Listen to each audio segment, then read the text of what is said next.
welcome to the Cerebro Somata podcast. I'm your host, Nai Lam. So just to introduce myself a little, I'm a psychology student at Maastricht University, where I also work as a research assistant. Otherwise, my sort of areas of interest are, everything related to the mind and the body and the nature of reality. So Cerebro Somata. Cerebro is the Latin word for things related to the brain, and somata is the Latin word for things related to the body.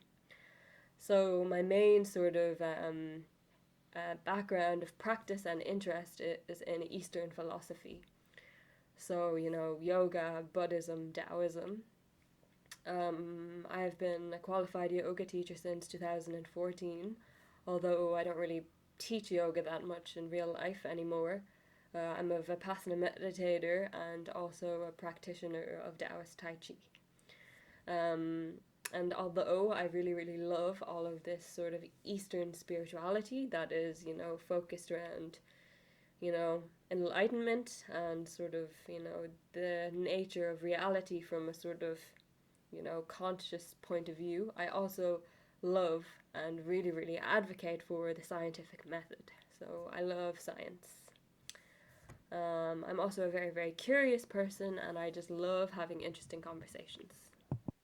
I'm really excited about today's conversation. Today we are going to be speaking with Marion Gildea, who is a researcher in the field of psychedelic medicine. So her research group basically study the effects of psilocybin, so magic mushrooms, LSD, DMT, and ketamine, and the potential for their sort of clinical utility. Today we are going to be speaking about that field of research in broader sort of general terms. She's going to tell us more about the possible clinical uses. We're going to talk about personal experiences and more about altered states of consciousness. So I hope you enjoy it, and if you make it to the end of the podcast, I really hope that you will consider subscribing. If you enjoyed this conversation, there's going to be a lot more where this came from. So I hope that you will try to stay tuned and follow us on our little journey. I also feel like I should mention now and for all future podcasts that I actually have a neurological speech disorder called spasmodic dysphonia, which is a type of dystonia, which dystonia are like a group of motor disorders, so lack of motor control. So if you can kind of hear my speech, my words kind of cut out sometimes, and that my speaking is somehow dysfunctional, it's because I have dystonia. And you're probably thinking, why the hell would I want to be a podcast host if I have a neurological speech disorder? Well, unfortunately for me, I also have an extraordinarily talkative personality, and I love having interesting conversations with people. So I'm going to continue, and if you don't mind, I don't mind. Yep. Okay, so Marion, what's the crack? How's it going? How are you? Good to see you. Pretty good, it is. It's very good to see you. So let's just get straight into it. You are a researcher in the field of psychedelic medicine. Can you tell us a little bit about your research group and the kind of research that is going on? Yeah. So just to say to start, I'm just a research intern at the moment. So I'm really like, my depth of understanding is pretty surface level at the moment, but it's still really cool to be involved in it and see what's going on, because there is a lot of really, really cool stuff happening. But yeah. I really wouldn't be worried about that, because like I was also thinking about, for example, level of expertise and stuff when you sort of decide to do a podcast. It's like, okay, even if you're not like the highest motherfucker in the field, it's like you still know more about the topic than 99.9% of people. So whatever, Yeah. So I'm working with a research team in Imperial College in London. So they've been doing psychedelic research for the last couple of years. And the guy in charge is a guy called Robin Carhart-Harris, and he's like, I started reading his papers a couple of years ago when I was in college, and I was like, this guy's so cool. Actually, because his background was in psychoanalysis. So Oh, yes, I'm very excited for this yeah, conversation. and I was Okay. studying psychology at the time, so I was kind of interested in that. But now I would say maybe he like obviously has been influenced by that, but he's a neuroscientist now for the last. That's really cool. That's really cool because, you know, I've recently sort of been thinking about psychoanalysis and so like the sort of broader sort of framework of studying psychology, right? Yeah, Because I noticed that like whenever, you know, I'm reading the psychology textbooks or something, it's always like psychoanalysis is just like skipped over super, super quickly. And it's always like, yeah, pseudosciences like psychoanalysis. yeah, Yet at the same time, while like I really appreciate like modern psychology and these sort of modern, very sort of, I don't know, you know, systematic methods of studying the human mind, I sort of feel like it doesn't really capture the sort of profundity of the human of like human experience, whereas psychoanalysis is so deep. yeah. Yeah.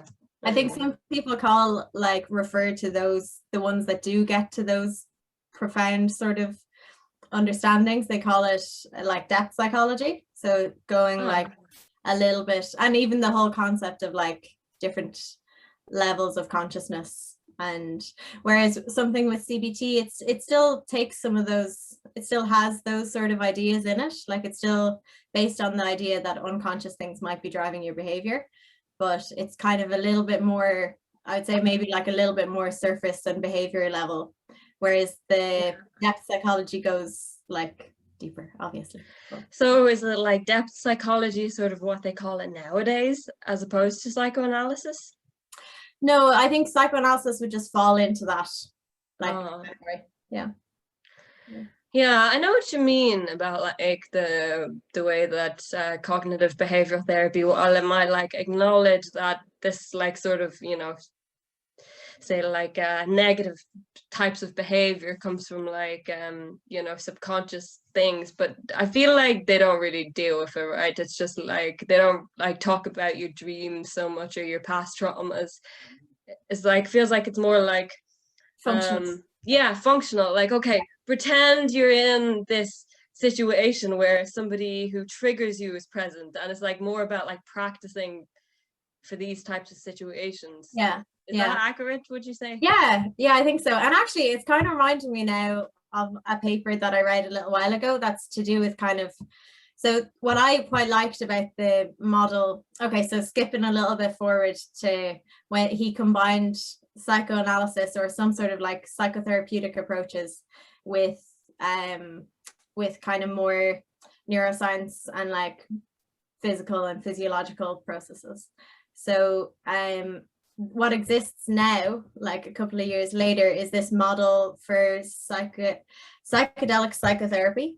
I love So this stuff so much. yeah, Oh so what's shit. nice about that is it definitely would fall into the depth psychology thing, because it's all about sort of like accessing deeper parts, and it kind of falls in with the dream analysis stuff as well, where it's kind of like getting to other levels of your subconscious, so that maybe they don't control you quite as much like in your waking life then.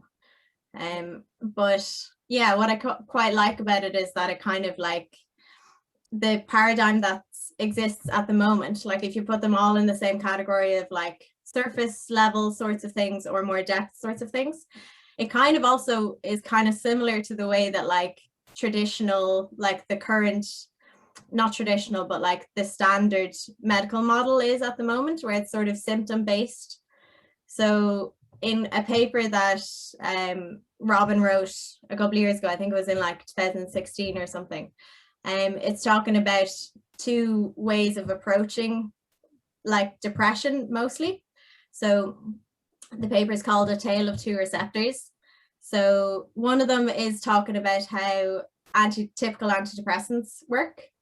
And like broadly speaking, to put it really generally, it's to do with tolerance and being able to tolerate situations and being able to tolerate distress and stress. Wait, current antidepressants like Yeah, the yeah, like so like SSRIs. oh, I didn't realize that that was about being able to tolerate situations.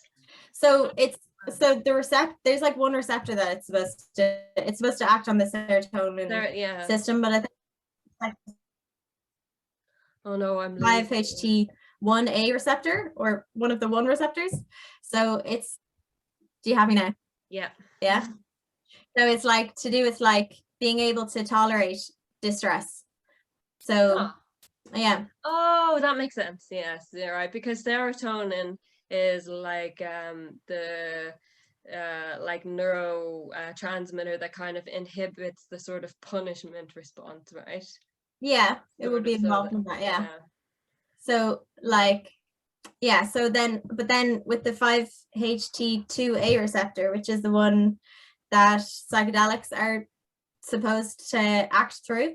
So if you block that receptor, you don't have like the hallucinogenic effects and stuff. And so that's thought to be kind of like a major player in it. And that's more associated with kind of adaptability and growth. And like, so not necessarily just tolerating a situation, but actually like transforming and like adapting and changing.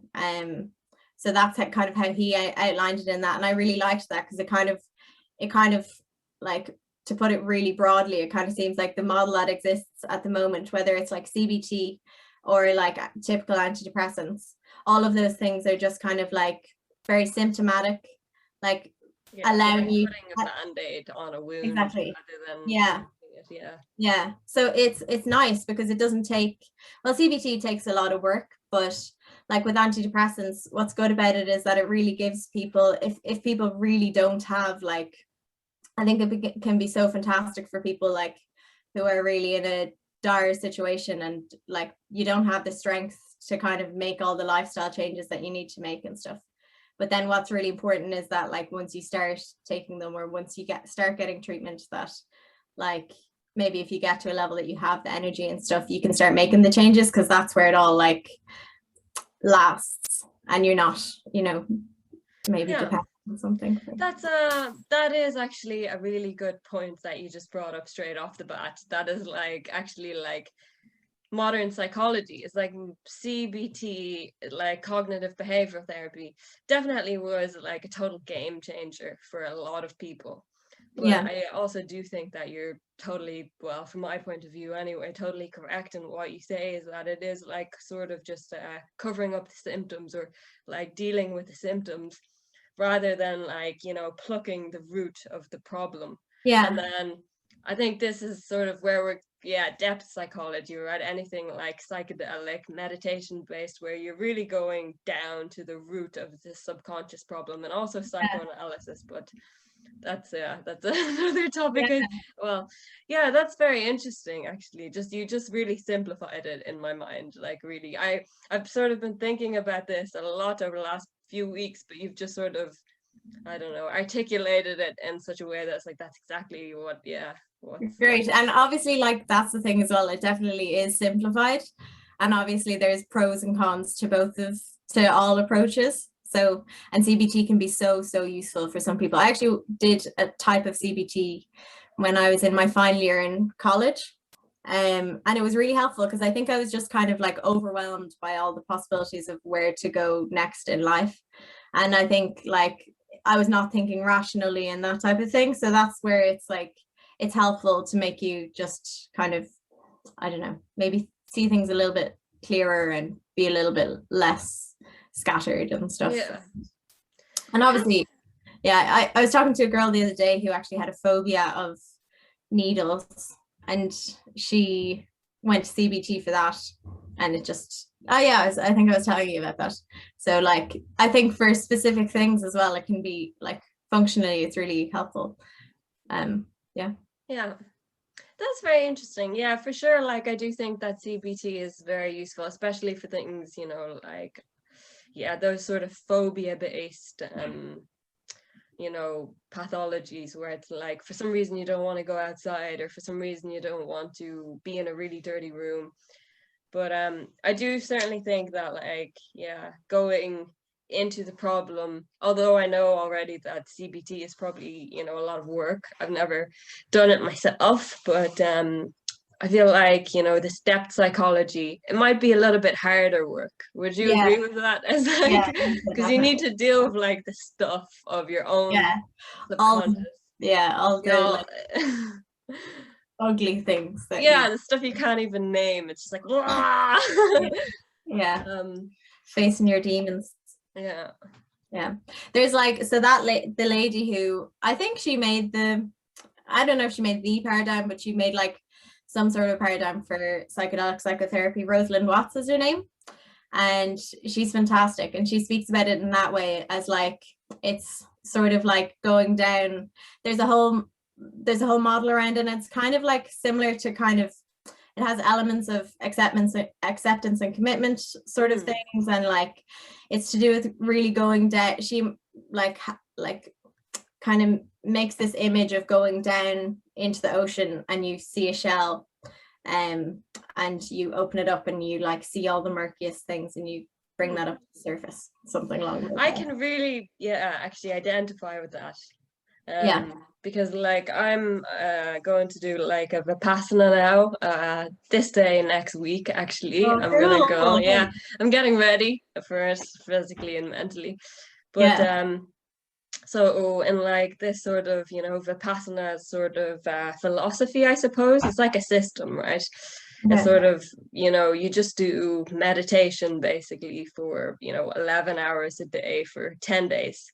But and it's not any type of, although like it is like originally a Buddhist technique. 11 hours a day for 10 days. Fuck. Yeah, it's a lot, yeah.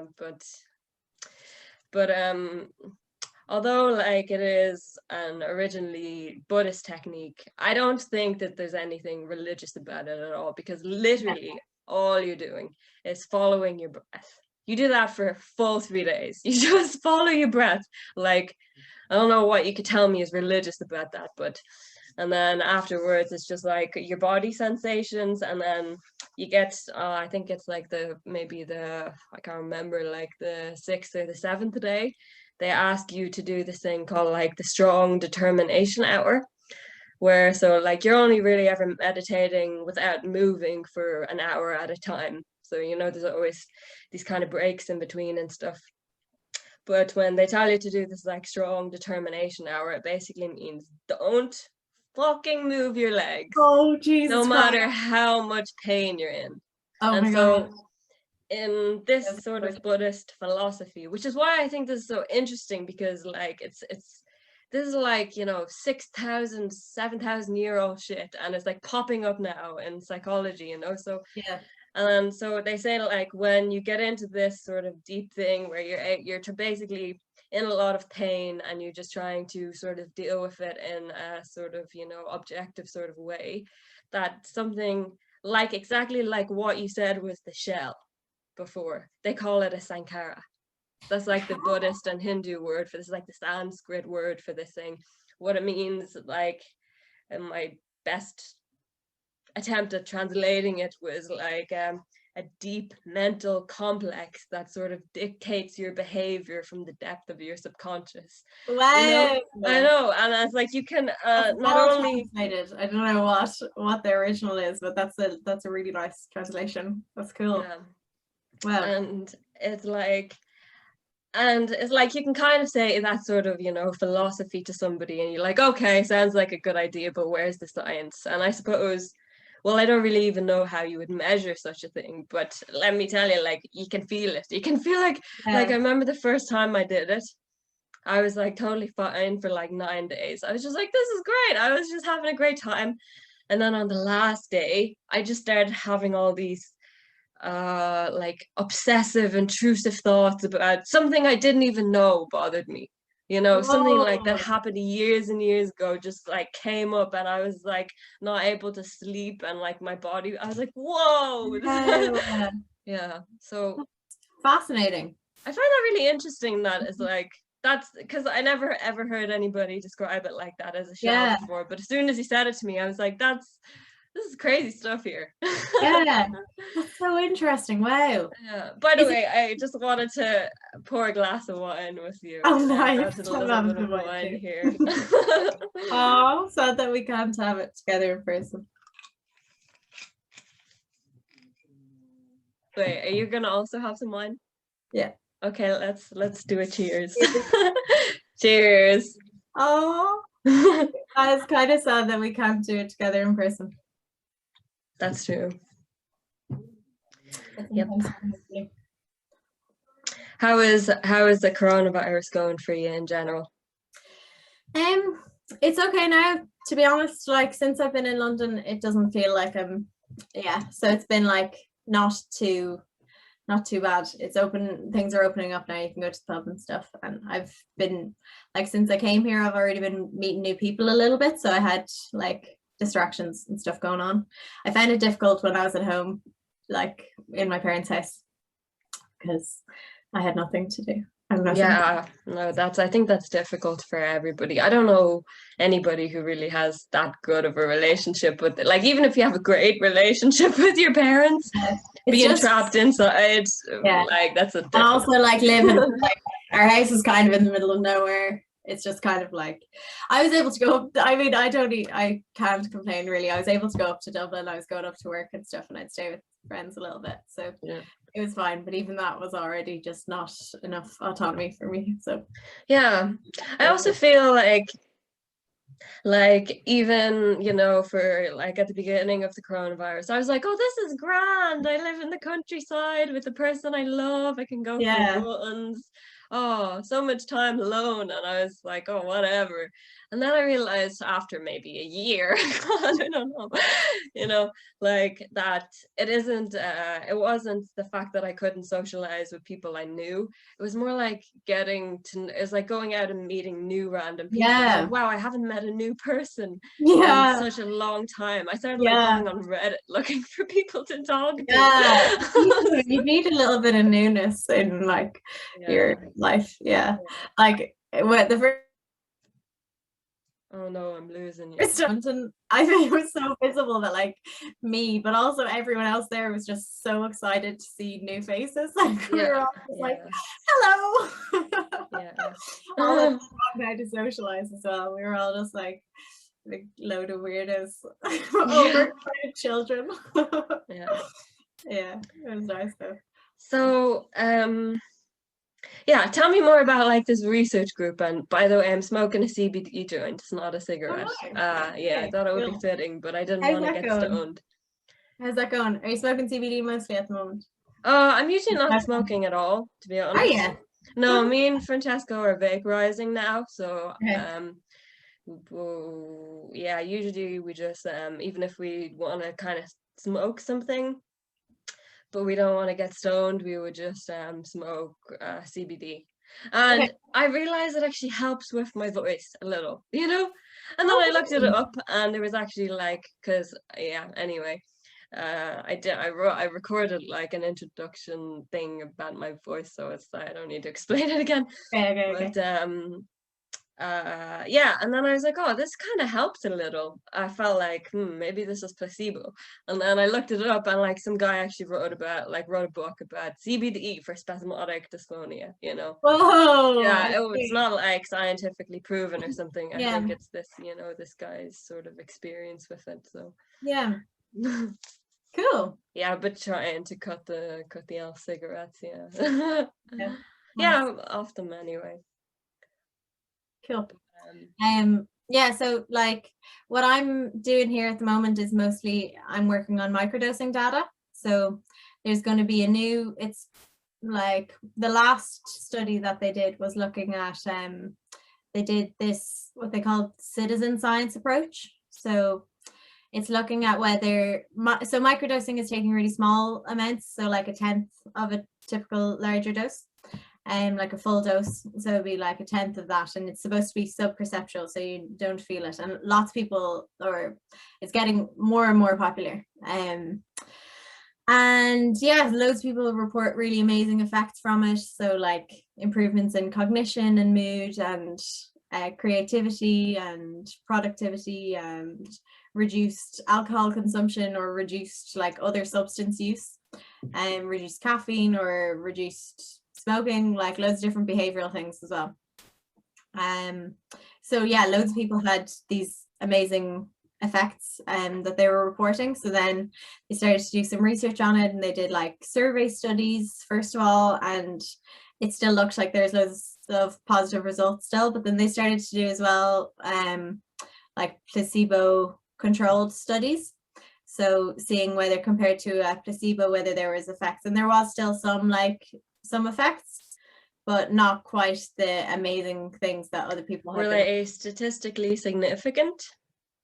So in some measures, or like some items of some measures, they were. So there's like some things that it's found to be still effective for, but it was things like, so there's like a significant difference in temporal reproduction. So like it kind of like specific cognitive measures, there's a difference there, and then there's differences in like BDNF levels, which is, wait, what do you mean by temporal reproductions? so there's this paradigm where they get you to repeat back a temporal, or kind of like a time sequence, and people, there was a change in what people, and I think that's quite interesting, because it's wait, like, do you mean like a sequence of events, or like this happened after 10 minutes, this happened after 15 minutes? So not 10 minutes, it's actually between the like 2000 to 4000 millisecond range, something like that. And so it's really like testing like a cognitive function, like a, yeah. So there's like a lot of different things that do seem to be still significant, and they're kind of, they're still quite interesting, but when they look at mood and cognition and those things, like in a broader sense, they're not quite as significant. That's very strange. I find that quite strange because I have experience with microdosing. Yeah. Okay. This is interesting. Not in a a laboratory sense. Like, yeah. Where it was exactly say I had a tenth of a unit. Yeah. But I would just have like a ton of mushrooms, and I would just be like, okay, I'm gonna take a little bit every day, and like the same amount, but also try to keep it like sub-perceptual, so I would make sure that I was still in a state to go to work. So I would take some magic mushrooms before going to work, but still like 100% capable of teaching children. And actually I would say I was a much better teacher. Yeah, honestly. And so that's why I find it quite strange that it was difficult to find like in the laboratory an effect, because did I feel a difference in my mood, like also physiologically.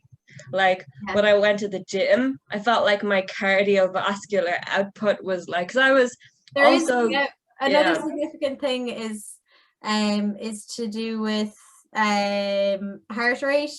So there's differences there are like physiological differences, definitely, and there's some things that could explain stuff, but it's just that when they compared the like actual mood and cognition and like well-being and functioning and productivity, all those effects, they're not quite as significant.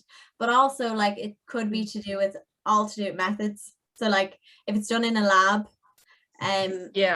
you're not getting all the sort of environmental things. It's not maybe ecologically valid to the way that people actually do it in real life.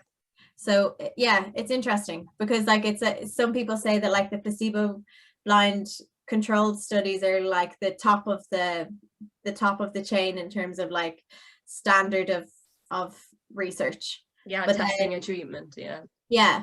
But then like there's pros and cons as well with more ecologically valid things. So that's actually what was kind of interesting about one of the most recent ones, was the citizen approach that they did. So citizen science, the way that they did that was they got people to just microdose themselves, like at home. Oh wow. Yeah, so people who are planning to do it anyway. Yeah. And they got them to do it, and then they got them to fill out questionnaires and stuff along the way.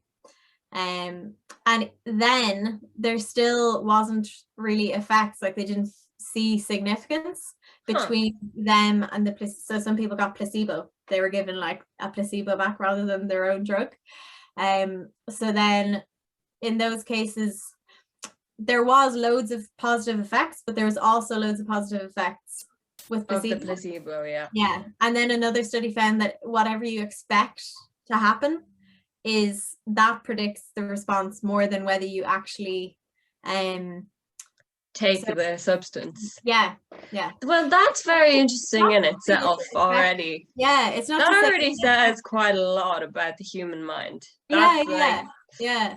It's not even to say, like, I think the most interesting thing about that is not the fact that there wasn't a difference between the groups. It's the fact that regardless of what you got, like, if you expect something good, wow, you have a lot of really, really significant changes to, like, your mood, well-being, like all of these really, really important things do see an improvement. So yeah.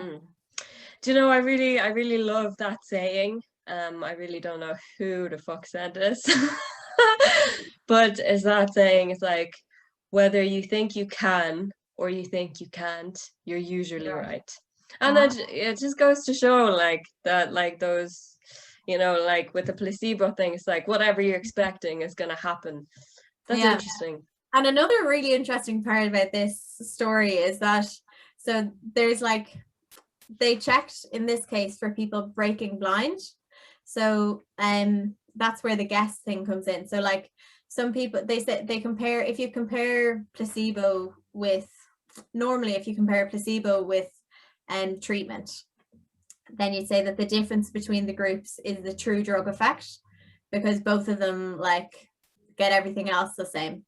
So but then there's this issue of breaking blind, where people, like, if you feel something, then you're like, oh no, I definitely got the drug because I feel something, and then you expect everything else. Whereas if you don't feel any sort of like physiological things or slight things, then you're like, I didn't get it, I'm not going to feel anything because whatever.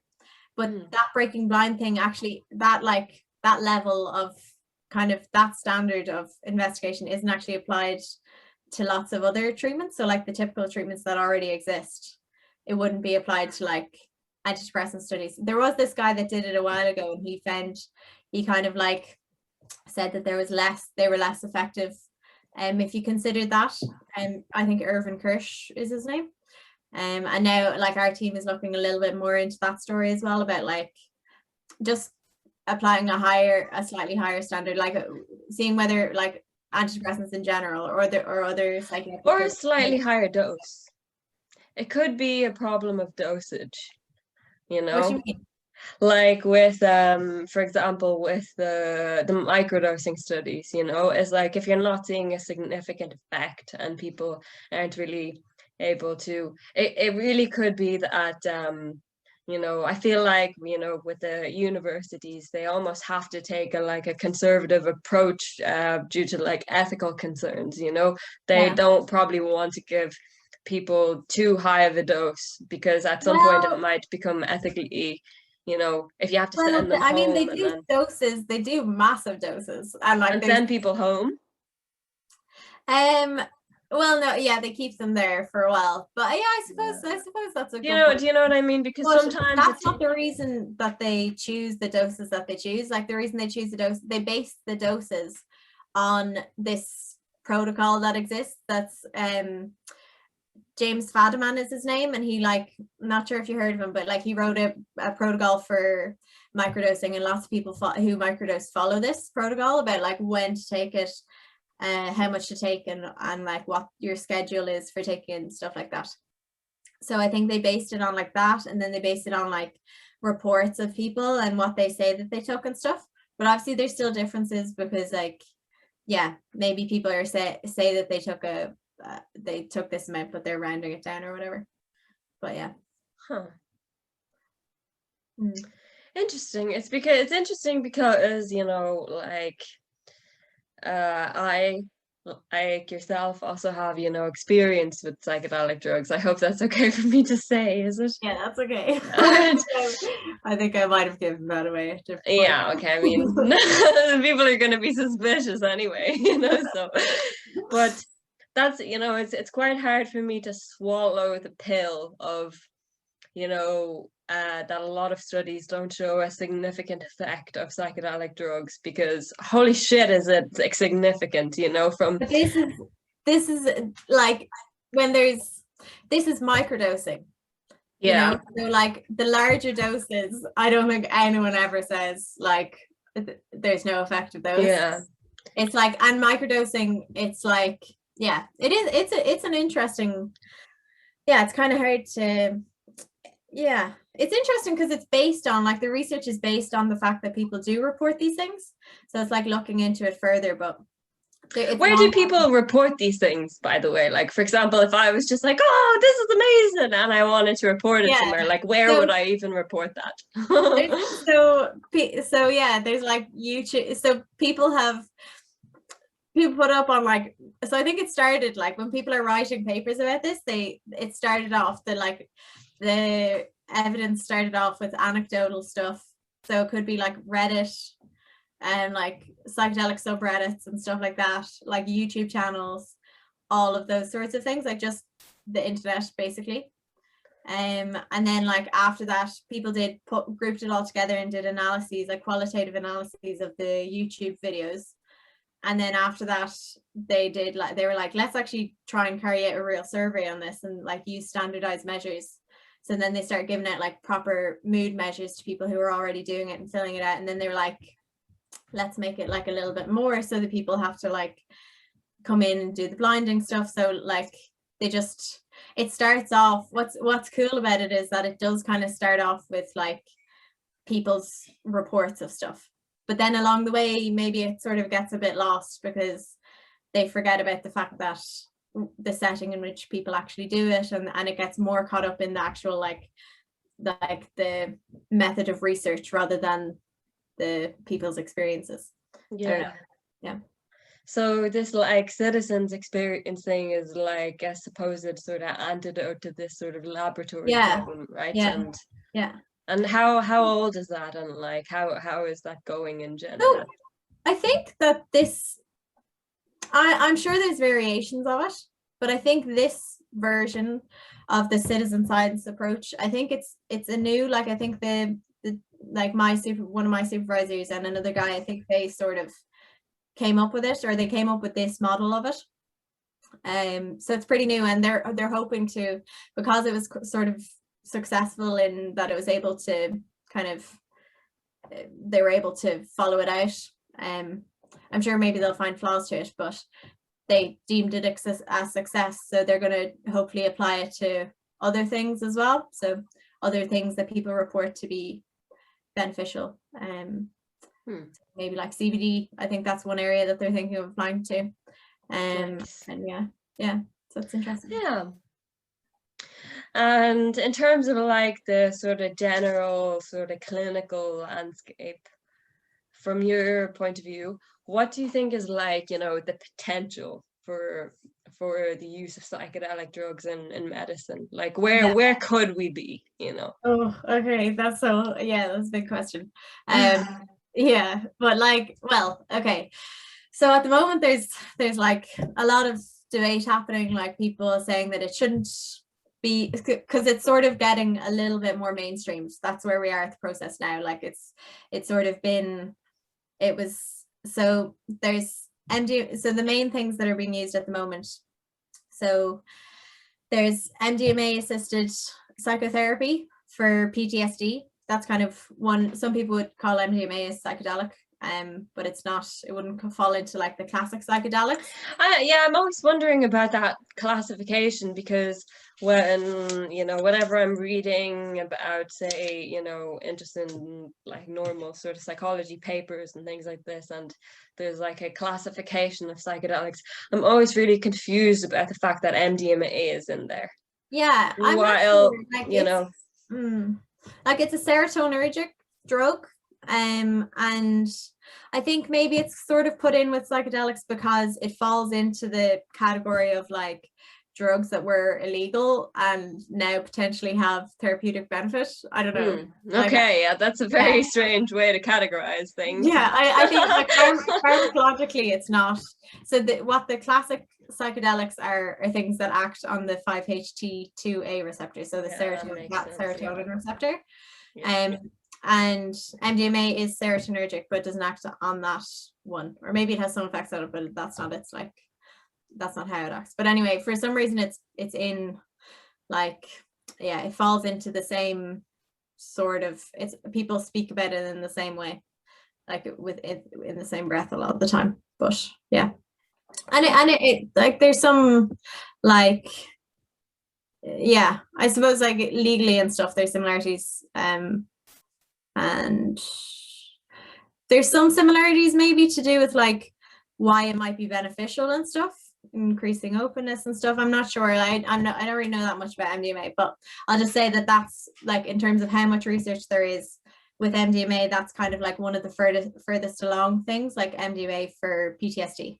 And part of the reason I think for that is that they got funding for that in the US because of veterans. So it's like a really big problem that needed funding and that had public support and stuff like that. So yeah. And then apart from that, I think the next one would probably be psilocybin for depression. So things are getting like further and further along in that, and there's most recently there's a paper out comparing psilocybin with escitalopram, which is a like typical SSRI, and it was as beneficial for depression, and then there were some other measures where it might have been a little bit like favoring the psilocybin group. Well, just on again on like an experiential level, because I think it is important to talk about the data, but it's also important to like hear, because it's some things I think about psychedelic drugs are just impossible to quantify, so in some sense I always find it's pretty important to talk about the sort of experiential like immeasurable sort of thing. And like from just that point of view, I can remember the first time I took magic mushrooms, and I will never forget this because it I would never forget it because of how extreme of an example it was. I was like suffering from this like very specific type of anxiety at the time, whereas like I also had this type of anxiety when I was a child. I don't know what it's called or anything, but it was just like this thing that's like I felt like I wasn't able to breathe enough, so I was always just like and doing this weird thing, just like hyperventilating basically, because I constantly felt like I wasn't getting enough oxygen. And I was like that actually, I think, for a few weeks, the first time I ever took magic mushrooms. And so the first time I took magic mushrooms, I had like 1 or 2 Valium, just in case I had some sort of, emergency. It's not like I was taking a ton of Valium. I'd like specifically thought it out because it was my first time and I was terrified. But I took the magic mushrooms and my hyperventilation disappeared. And I haven't had it since that time. This specific problem, I woke up the next day, it was gone. I had it for weeks. I was like, it's so uncomfortable feeling like I can't fucking breathe enough oxygen. That's this is weird because that's something that I've been feeling a little bit lately, and I'm not sure, maybe I'm like worrying again about what to do next in life. But I was actually someone that I was hanging out with was like, you breathe like so like I still sigh a lot, like you turn it around being like, like, are you about to say something? Because I wouldn't even notice that. I'd just be like it's a very specific type of anxiety. I really don't know what the name is for it. I'm sure there probably is one. I hope so. If not, we can make it. That's cool. That's really, really interesting.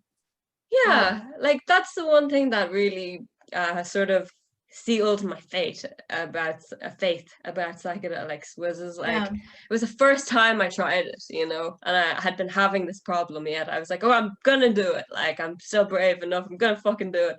And my shit just disappeared. It's like, okay. And then not only did it disappear, but I was like, I understand life. Like, do you ever feel like that when you're on psychedelics?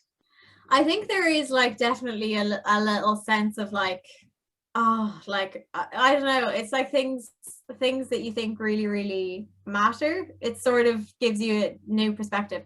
I always feel a little bit like, I don't know, I can't say it authentically when I'm saying this stuff because it's so cliched, but it's how it actually feels. Like, it's like yeah, I've definitely felt where I'm just, if you do, an interesting thing is about doing it in nature. I don't know whether you've had that experience where sort of like you suddenly realize that rather than just being this thing that's outside of nature and has all these Yeah. problems going on, you're like, I'm just another part of this whole That's thing yeah, happening that's here. And yeah, exactly the experience that I even not doing it outside in nature, even if I'm just in my room closing my eyes, I still get to that sort of point. And I still think like I think mm, that we're not unique in this sense. I think a lot of people who take psychedelic drugs really have this experience, like can just close your eyes and it's like maybe you will get to this point, maybe you won't get to this point, but this feeling of like I am exactly nature, you know, there's absolutely no separation from me and everything that's happening inside of me than the bigger, greater happening. Do yeah, you feel like that? yeah, yeah, Like absolutely. it's just like, And oh, like, it's like yeah, that's the feeling, definitely.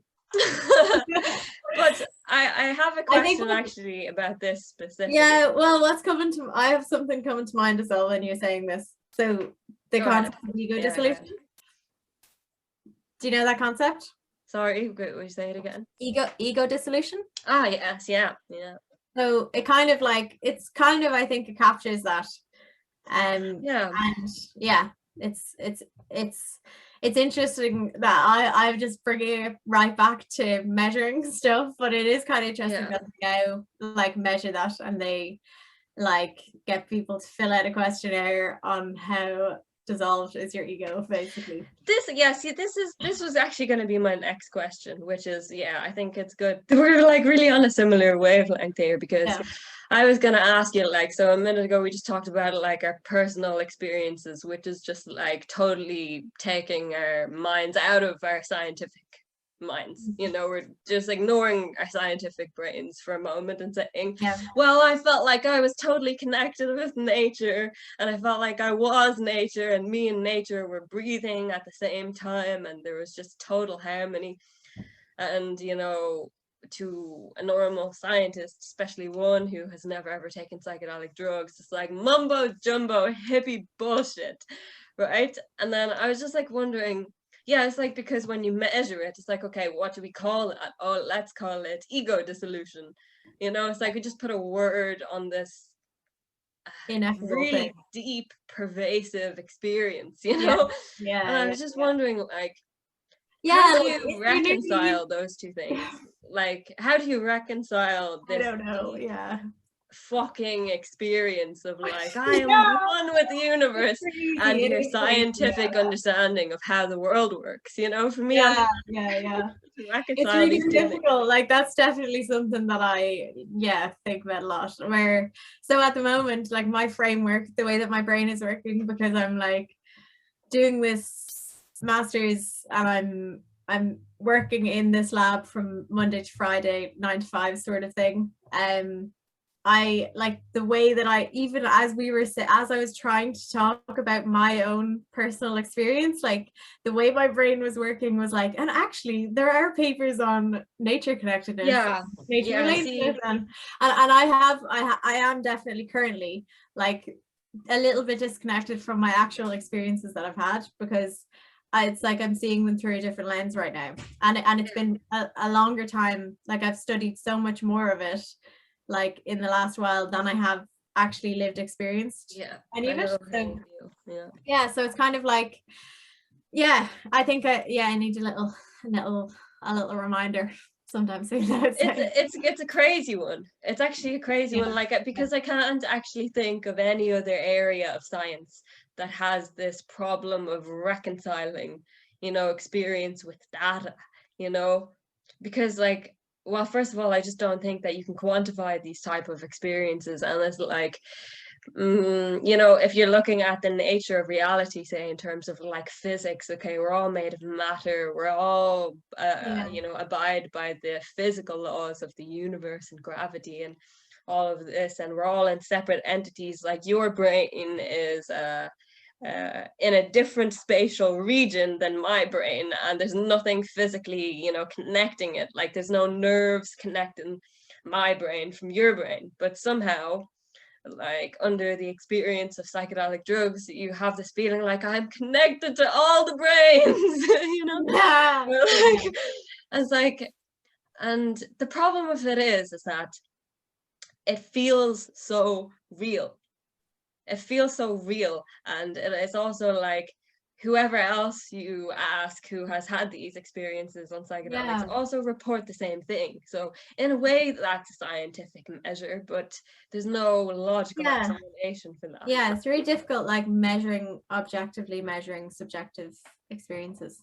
And then also, yeah, like it brings up all these just incredible sort of like questions of like what is the actual nature of reality in the first place, and like whether the subjective thing is the reality of it. Like what else is reality other than our experience? Or Yeah. unless, you know, I don't know. Yeah. It's tough to, yeah.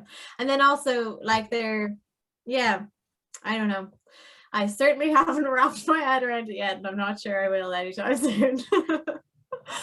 Yeah, but yeah, it's really interesting, like how you, yeah, it changes the way that I think it might be changing the way that I experience it now as well. Like possibly I'll be like, do you mean like the sciences that are changing the way you experience I the, mean, maybe, yeah.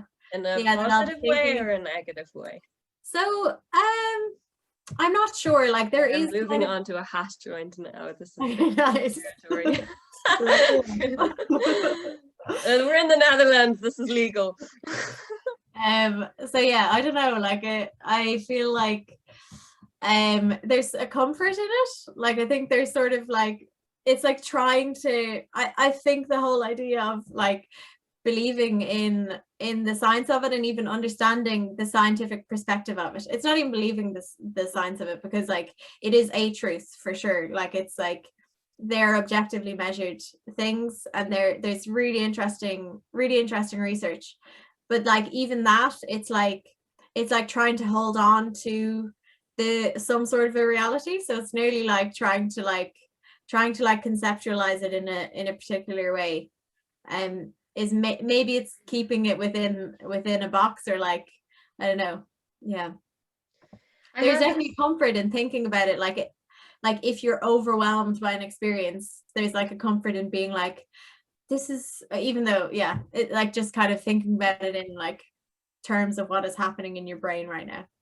That definitely has helped me, yeah. And like, while I think, yeah, this sort of scientific, I know this is going to be a very controversial phrase that I'm about to say, but I would almost call it like a scientific bias, you know? Yeah. Which is like, oh, science isn't biased. But I would almost call it like a scientific bias. It's like you're not acknowledging the fact that maybe there are things that science cannot currently, you know, measure right now. And just because they're not measurable, they're not real. Like that's a bias, in my opinion. That is not a truth, you know? Yeah. But also I feel like that the scientific bias is also like useful, you know? And I understand what you mean when you say it's like quite comforting. Like, especially if I'm having like sleep paralysis. You know, if well, like when I'm having sleep paralysis, my eyes are literally open, and I'm literally like hallucinating that there are demons. We froze there for a bit. Wait, put your hand up. Okay, it's working. But yeah, I think it's kind of like, yeah, it's sort of, yeah, maybe trying to gain a little bit of control over the unknown. Yeah. Yeah. And also it's useful for like, yeah, it's interesting trying to map things onto brain stuff and brain activity, and it's useful for like a broad range of reasons. Like apart from just being really interesting, like it's kind of like bringing to be able to, although this is a whole like debate in itself that I wouldn't know too much about, but like even being able to bring it into the mainstream and being able to bring these treatments into the mainstream, like without having some sort of level of scientific evidence to support it, it wouldn't, there's no chance that it would be legal. Or yes, yeah. Even though I suppose you know, if it hadn't been made illegal in the first place, there wouldn't be that. That's the thing. Actually, I was like, I've also been, you know, thinking about this recently about how, for example, you know, the society won't adopt something, like modern society won't, like, you know, adopt something unless there's, you know, scientific proof. And then even still, when there is, we're still very, very slow to adopt something, like, for example, meditation, you know, and yoga. It's like, this has been, you know, say, like, healing people and, you know, keeping people strong and healthy for millennia, you know, for thousands of years. And it's only in like very, very recent decades when it became suddenly very popular in science that's like, oh, you know, it's like the last like 40 years or so out of 7,000 years. It's like, oh, Yeah. only now because we're, you know, and But also it was recognized and it was used like not really as much in the Western world. So it's like the framework of proof in the Western world is this scientific method. And also like it's kind of difficult as well because things need to integrate into the society that they're in. So like where does meditation fit into a society? And it's interesting to see where it does fit in then. And it's like, use this meditation and you'll be point whatever % more productive. Like it's kind of a weird paradoxical thing where it's like trying to fit those methods into a system that they're really like designed for, and trying to like, but it's important to be able to adapt them because like that's the way to kind of move forward. And we don't live in either of those in like, we don't live in this system. Like I would say now, like personally, where meditation fits in, it is kind of like a grounding sort of a thing. I wouldn't say it necessarily is for like making me more productive, but it's maybe for making me less kind of caught up in things. And the same, basically the same sort of the same effect that maybe taking a psychedelic like the following days would have. So sort of, yeah, like maybe just grounding you in the present and being a little bit less kind of like caught up in thoughts and worries. And I think it is kind of like, for me, it's useful as kind of like an antidote to a world where everything is so individualized and so kind of self-focused, and like you're worrying about what you're going to do next and how you are in relation to the world and in relation to other people, and like whether you're being like productive enough or whether you're being like X, Y, and Z. And then similar to the experience on psychedelics, I think with meditation, for me, it's sort of just being like, oh, like kind of like, I don't really matter that much. I'm just existing, you know, I'm just another part of existence. So like you feel that way when you're meditating? Yeah. Kind of after I meditate, I'm sort of just like a little bit less caught up in myself. Less, self-centered or something. Yeah. I recently, well, I'm just at the moment like finishing like a paper just as like a university sort of you know, academic writing course. I think I sent it to you actually, like the paper about mindfulness and death. Oh yeah, okay. I came across like something, you know, pretty interesting because, well, firstly, I mean, from my perspective of the research that I read, there is a lot of mortality salience research out there, so it's impossible for me to say that this is the absolute truth, you know, but because, you know, I obviously haven't read every single one of these papers. I think that would take a really, really, really long time to do. But from what I read, it would be really salient. Oh yeah. Even today. But it sort of seems like, well, I have some sort of obsession with death, right? So like for me, this is like another difficult thing to sort of reconcile in my mind, is the fact that I'm gonna die and everyone I know is gonna die. You know? That's like, constantly tortures me. And is then that so what you really think about? Oh. You know what's quite interesting about that is I wonder whether you being quite like practicing mindfulness, everybody in terms of mortality salience theory, like everyone has those. has that at some level, but we're all just distracting ourselves with social media. That's exactly that's yeah. term management theory. That's exactly this is exactly you didn't even read about this, and this is a theory. This is like the main mortality salience theory. It's called term management theory. Yeah.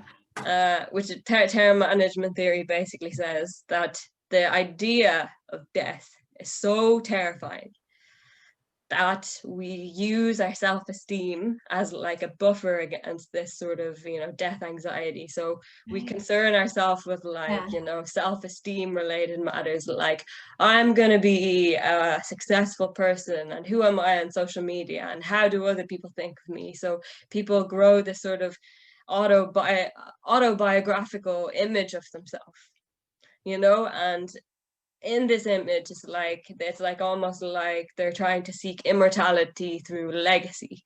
You know, that's term management theory is exactly what you said. But mindfulness is like sort of shown. So like in term management theory, they basically say that people try to constantly cognitively, and also it was shown on like brain imaging, you know, experiments, that when people are not suppressing thoughts of death, they actually, a part of their brain becomes like less active. So it shows like that there's a part of your brain that is almost, the activation is almost like dedicated to suppressing thoughts of death. Like this is shown on like a cognitive neuroscience study. I will link it below. And yeah, and as like, but then so it says that people have this sort of defense mechanism where they're always trying to cast away these thoughts of death by you know, buffering their self-esteem. But then there's also like another, that's term management theory, but then my sort of angle is that there's also mindful processing. So I wanted to sort of investigate, you know, the role of like, what is mindful, how does mindful processing of death affect, you know, people's you know, behavior and, you know, anxiety levels and stuff like this.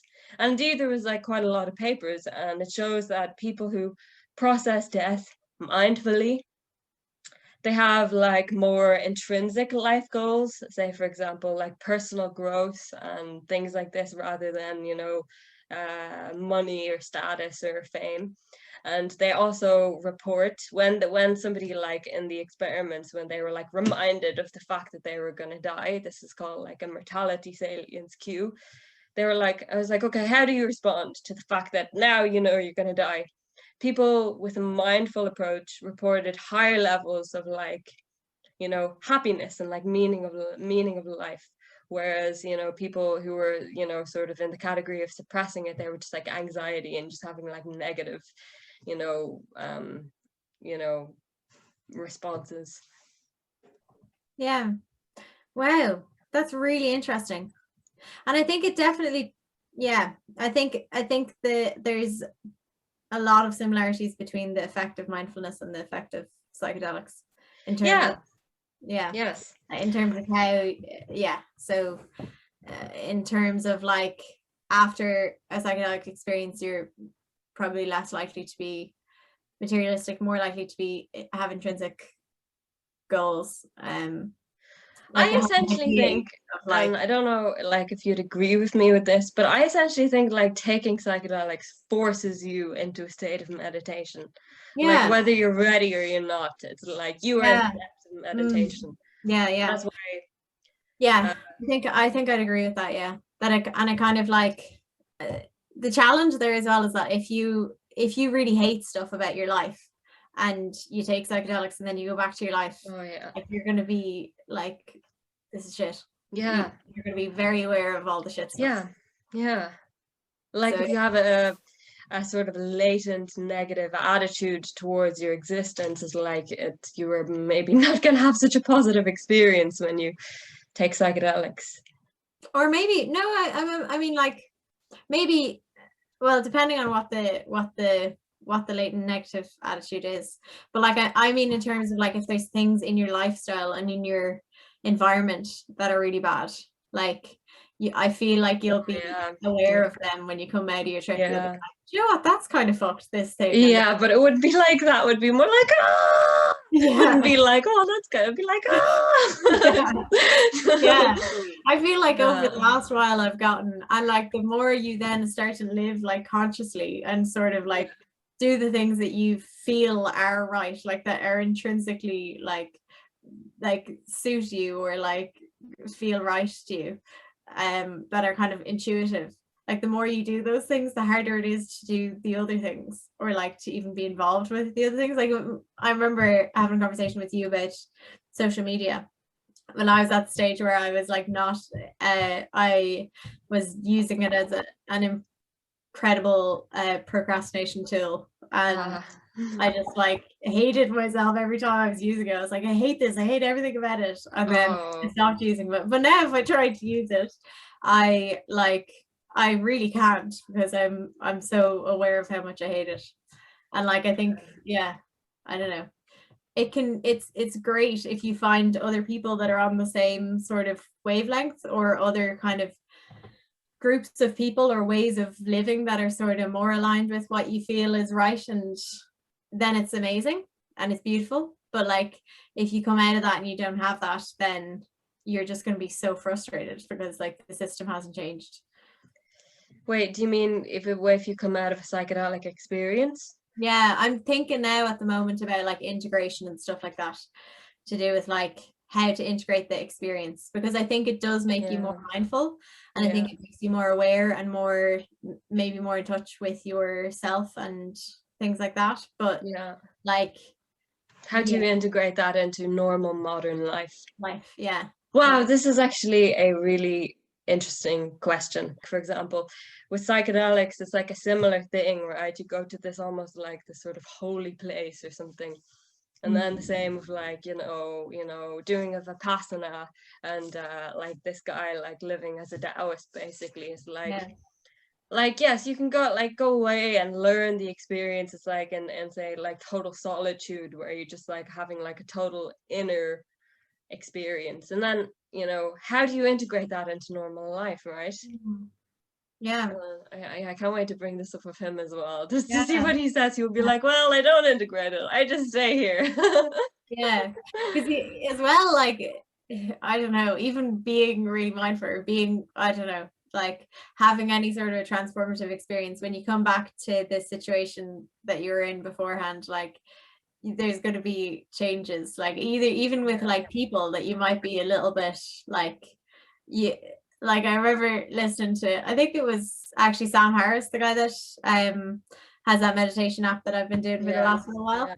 But he was saying that, and I've heard a couple of people who practice meditation being told this, that like they are told that they look too long into people's eyes and stuff like that, or like do things that make other people feel uncomfortable, which I can totally imagine. But actually this is interesting, actually, because I just thought of it, like in Buddhism, they call like an enlightened person, well, either a Buddha, or also like a bodhisattva is the word for like an enlightened human being.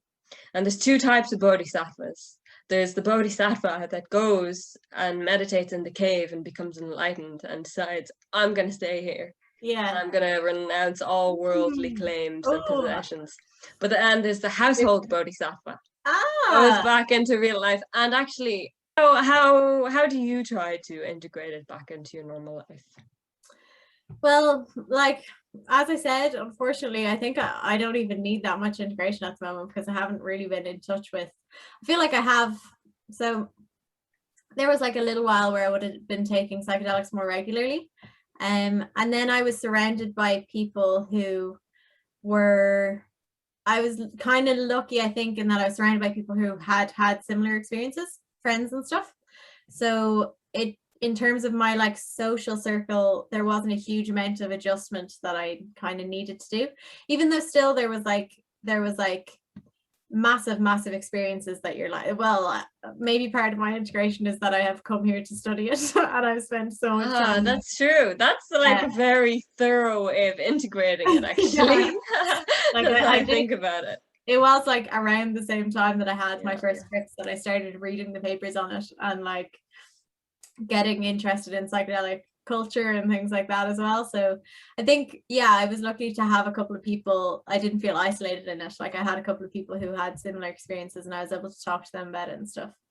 And then like I would say maybe like a regular practice of yoga helps me to get a little bit, Oh yeah, like a little bit in touch with that. And even some certain like music like that I would listen to, certain things that I do just feel like they get me a little bit in touch with it in a nice way that kind of integrates it into my normal life as well, that I would like maybe go for a run in the forest, even though it would have been something that I do anyway. Like I go for runs before then, but I would do it in a really aware way and be like, I would be running by a tree and I would be like thinking of the time that I tripped and I saw the tree in that strange way, and I'd just be reminded of it. oh yeah, And just kind of like feel like this is my forest that I've ran forever and now I'm seeing it in this new sort of a light. And yeah, so like things like that, maybe like running physical activities and stuff, yoga, listening to music that has like a little, maybe like El Buho is a group that I like a DJ that I'm listening to at the moment. oh, I listen nice. to him when I'm doing like yoga and stuff. Yeah, so yeah, I think those would be the ways. And then meditation, I'm not sure if that, maybe that's like an integration sort of thing as well. Oh, I think for sure. Yeah, right. But do you meditate frequently? I do, yeah. I actually have been a little bit lax with it over the last while, but for like a couple of weeks I was meditating every morning, and that was great. But yeah, then I recently started running in the mornings a little bit to Hampstead Heath. Actually, this is probably an integration thing as well. It's just connectedness with nature is probably a big thing for me, like being able to spend time in nature. I think that somehow connects me with the experience a little bit, because it's, I don't know, it feels like those were the meaningful things in it. This is actually just making me think of like a point that I actually wanted to bring up, which is just how me and you met each other. Because Yeah, I don't know if it was as like spooky to you as it was to me. it was To me, definitely this was some spooky. spooky Carl Jung synchronicity shit, right? Yeah. This was like serious business. Like I couldn't believe how many coincidences there were. It was like I was like going to see this house, and like on the ad on Facebook there was like no picture. It was just like 295. You know, I was like, and I was like, oh, I remember being like so hungover. I was like, oh no, I'll go to see the house anyway. And then when I got there, I was like, oh, the other girl is Irish too. Actually, she's about the same age as you. And then I was like, she showed me the area and she's like, this is where they do yoga. I was like, oh, that's cool. I love yoga. I'm like a qualified yoga teacher. She's like, no way, this girl also does yoga. And she's like, what do you study? I was like, psychology. She was like, no way, this girl also studies psychology. And then, as if that wasn't enough, it was like both of us liked playing music, like writing poetry, like riding rollerblades, like Yeah, going in it's swimming weird. in freezing cold water, both with our fathers. Yeah, I was like, weird. okay. That Okay. was ridiculous. I really felt like at the time I liked it actually, because when you met my friend Emer, she said you were like, I think we are like basically each other backwards in terms of what we've done, because I've always wanted to teach yoga. But I studied psychology first, and I'm like hoping that at some stage in the future I'll do yoga teacher training. Ah, And you've done yoga teacher training for ages. that's true. We're like almost like opposite sides of the same coin. Yeah, That's yeah. very interesting. Yeah. You know what you were saying earlier about so when you're in the Vipassana retreat, you have to like sit still for an hour. Like that actually sounds like torture to me. Even doing this podcast, I'm at my little standing desk. Like I could not be sitting down although I would, obviously everyone would probably find it hard, but fucking hell, sounds like torture. Yes, yeah, it is. Exactly what it is. Even the teachers describe it as torture, like because you don't get that much interaction with the teacher. It's like you kind of receive instruction from a recording of the original guy who taught, which I like because then it doesn't get diluted. It's just this is the And uh, where are you doing that? well, I'm doing it in Belgium, just about a half an hour drive away from here, but Oh. this is Vipassana. And Vipassana, well, the word means seeing things as they really are. That's what the word means in Sanskrit, but it's the original technique of the Buddha, and it was like lost for, I think several thousand years. Maybe I'm wrong, but there's some large number there lost for a very significant period of time, and refounded in Myanmar, which is where this guy Goenka is from. So Goenka was like not a spiritual person really at all. Like, I mean, he came from a Hindu family, and everybody in Myanmar was like spiritual in the sort of traditional sense in the world, but but he was a businessman. He was like a very, very successful businessman.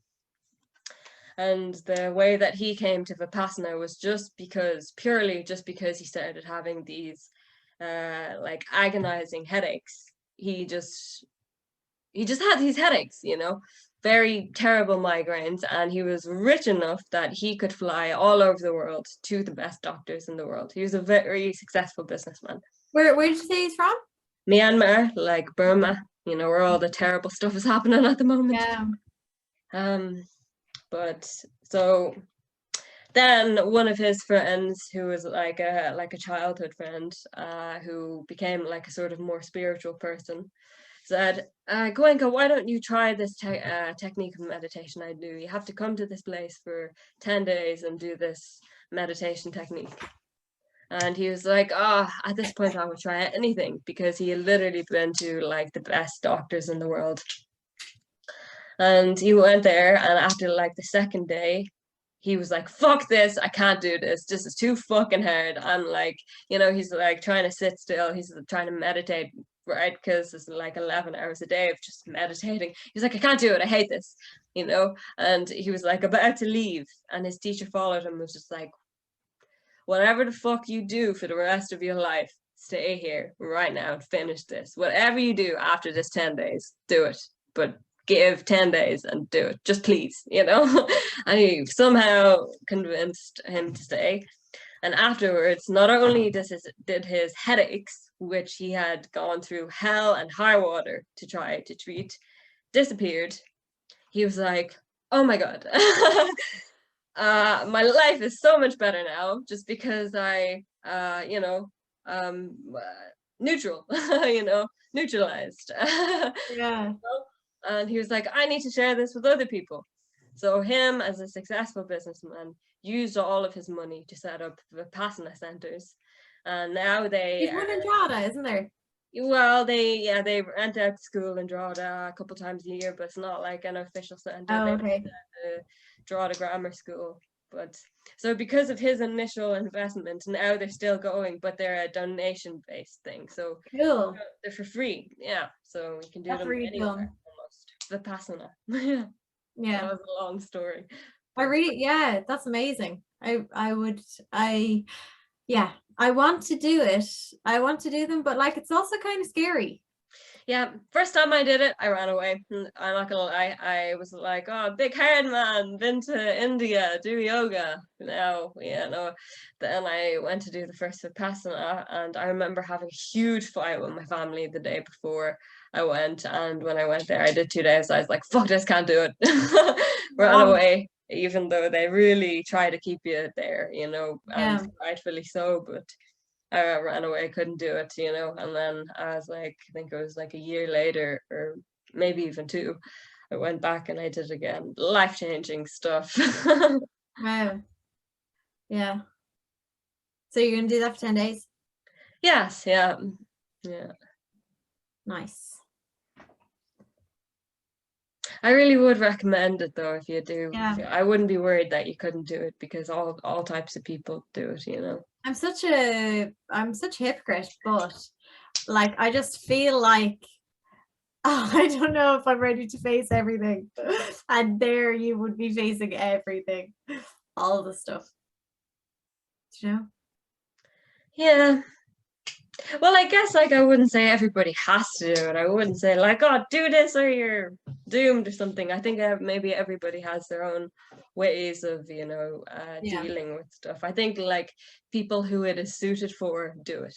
you know, Yeah. people will feel like a natural sort of, Yeah. and then, Same, but that's the thing about like that I wonder sometimes about psychedelics as well, like with the mainstreaming, are there going to be more people doing it who like wouldn't have naturally had a like being drawn to it, and yeah. whether it'll be different for them or whether it'll be, you know. That's actually a really interesting question because, like you mentioned earlier, that yeah, the discrepancy between okay, knowing how powerful this stuff is, and then you know in the scientific studies, it's finding it difficult to find you know as you know an adequate significance level. And maybe it is because like when you're like just the part that science has to play is like when you're getting a bunch of participants, maybe most of them aren't naturally suited for it. Maybe their way of doing it is sort of different or something. Yeah, but can I just clarify that when I'm saying that like the significance thing, like that is all with microdosing. When it comes to like larger doses, like they do seem to be really, really significant, the effects of those. Yeah. What type of like larger dose studies do they do? Like what does that look like in a laboratory? I can't imagine. Do you Yeah. just take people into the lab and make them trip balls? Like Basically, essentially, right? yeah, basically. Like there's like loads goes into the setting of it. So there's like there's like a room that's kind of like you'd have like little like lamps like this, and like the lighting would be like dimmed. There's like nature scenes on the wall, on like there's a blindfold. I don't know if you have to wear the blindfold, but I think you're encouraged to wear the blindfold. There is a therapist there, and I think the way that they do it at the moment is that they have a male therapist and a female therapist, and their like role there isn't really to like intervene that much, it's just to be there. So like Do they have music? there's music, yeah, there's What like kind of music? so there's a specific playlist. It's kind of like Huh. yeah, it's on you can check it out on Spotify. What made them come to the conclusion of what songs to play? Because that's always a very interesting factor too. Because maybe if the participants were able to play whatever music they wanted to play, it would Yeah, be a whole different. That's interesting. How do they decide what type of music to play? I think it's up to the researcher's discretion to do with it. Cognitive bizarreness. Probably, yeah, I didn't know that That's was, yeah, that's a thing. yeah, Yeah, and like kind of altered like a states. dream sort of thing. Yeah, yeah, Yeah. cognitive bizarreness. It's like a well, like when you're in REMs, I don't know if it's REM sleep or the one before, which Dream no, it sleep is must REM sleep. REM sleep is yeah, also slow wave sleep. Well, I mean, they all dreams actually happen in all stages of sleep right now, but they all have different particular types of characteristics. Like in the I don't know if it's which stage. If I say stage two, I don't know if, but the one before REM, you also have like dreams, but they're more rational and like problem solving and like Mhm. yeah, so it must be REM sleep that is cognitive bizarreness. And it's really interesting because cognitive bizarreness is like, you know, it's essentially an altered state of consciousness because like your prefrontal cortex isn't engaged at all. Yeah. Like your prefrontal cortex is for, you know, everything rational, putting categories on things, you know, you know this. I'm just saying this for the crack, you know. Yeah. But like the, you know, decision making planning. And then like the stage of sleep where you lose your prefrontal cortex is like cognitive bizarreness. And the interesting thing about that is that people who are experiencing psychosis also have this characteristic of like cognitive bizarreness. Yeah. Like they just can't make sense of shit. It's like there's no. Yeah. So It's very. there's this like kind of model or theory that exists that's called the entropic brain. Was I telling you about that Yes, before? yes, you were, and I'd love to hear about it again. Yeah, so that's like to do with like how disorganized basically things are in your brain. And also a new lady that's joined the team, she kind of talks about stuff in terms of, I think, I'm not sure if I sent it to you, but like cyanatics. It's the thing where you play music on a speaker, and then you put like sand or water on top, and then oh yes, yeah, I do know it. Yeah, so you can see the vibrations of the sound. Yeah, so like she applies those sort of, and she talks about how those kind of patterns kind of recur in nature.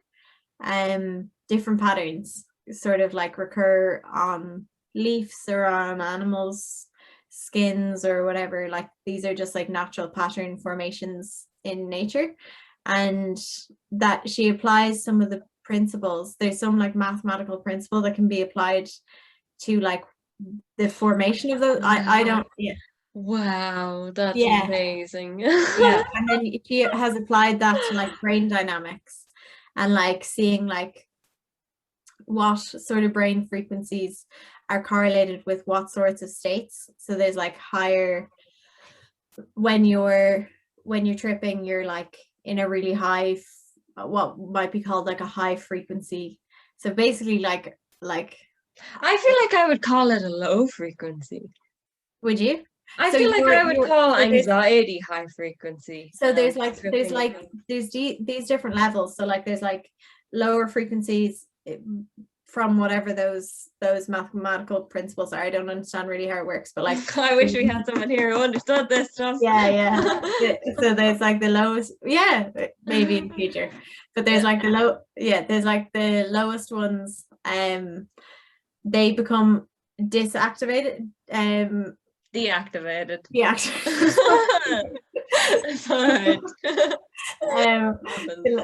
The lower ones become deactivated, and the higher ones.